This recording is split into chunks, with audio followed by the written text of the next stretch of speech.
For today's videos mga ka-farmer no, magpadayon na pud tag tanom sa atong mga talong. So karon gitagtag kini ni Kuya Junjun aron nga ako puning sundon pagtanom. So mao na ni guys no, ako na puning tanom para nga ato ning mahuman-human kay dako-dako pa gyud ning area nga atong tamnanan mga ka-farmer. Ug gani pa lang gyud siguro miani sa mga wala pa gyud katunga among natamnan tungod kay lapad-lapad man ning area ha. Ug gani daghan pa yung kaayo among similya diring itim nanay.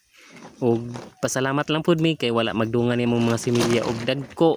So mao ni among gisiguro og tanom ning mga dagko no, kay para nga kuha na gyud og mas human-human og dali kay daghan pa man gyud kayo ning among itanom.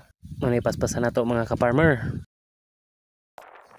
After nato makahuman og tanom mga ka-farmer no, so mao ni magkapo na pud tag tubig kay ato kining ibisbis sa atong mga bag-uhay lang gyud nga gitanom nga mga talong. Importante gyud mga ka-farmer nga aton imbisbisan kay isa ni sa mga tips para ang atong mga tinanom nga mga talong o bisan sa ubang mga gulay para dili gyud malaya o mamatay kay kabalon sa panahon nga grabing inita. Ug gani mga ka-farmer wa gyud naman ni magbisbis kay nagabian na mi ani ug naghandom nga may ulan pero wa gyud ulan nga miabot. Pero bisan niya na amo lang ning panikamutan og bisbis para di gyud mga layo.